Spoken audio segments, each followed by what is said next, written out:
presented by ARK Music। जिंदाबाद जिंदाबाद जिंदाबाद नारियल छाप जिंदाबाद जिंदाबाद जिंदाबाद जिंदाबाद जिंदाबाद जिंदाबाद पंचायत समिति जिंदाबाद जिंदाबाद जिंदाबाद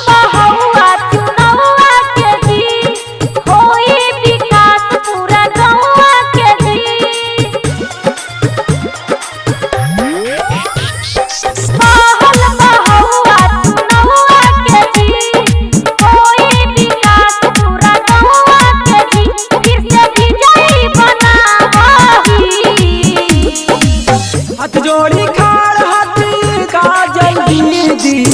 मीना के जीताई हाजी डेमा पंचायतवा से सुना भैया पंचायत समिति बनाई हाजी नारियल छाप हवाई कर निशाना ओकरे पर बटाना दावई हाजी काजल दीदी जिंदाबाद जिंदाबाद जिंदाबाद नारियल जिंदाबाद जिंदाबाद जिंदाबाद जहाँ देखे नारियल छाप ओहे दवाए बटाना चाचा फिर से सपोर्ट पूरा करे के बा अखिर कर मत सुशील नहीं डरे के बा। ए चाची सुना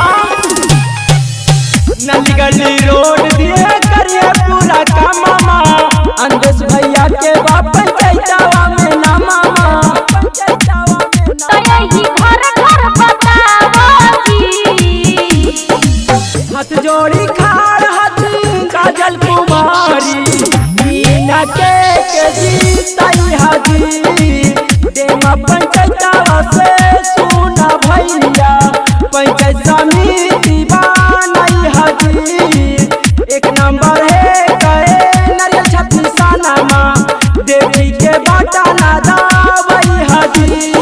नारियल छाप जिंदाबाद जिंदाबाद जिंदाबाद जहाँ देखे नारियल छाप ओहे दवाए बटाना आपको बटन कहाँ दबेगा नारियल छाप कहाँ रहेगा।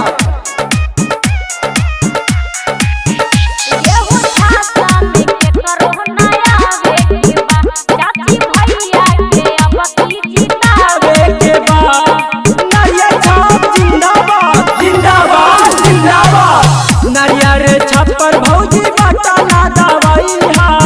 अब की तो भैया आना देश के जीतई हा तो फिर से इनके बनावाजी हाथ जोड़े खाड़ हाथी काजल दीदी मीना के जीताई हाजी डेमा पंचायतवा से सुना भैया पंचायत समिति बनाई हाजी आनंद सिद्धू राजा कहो जी भौजी अब की तो विजयी दिलाई हाजी presented by ARK Music, presented by ARK Music Studio, Itama।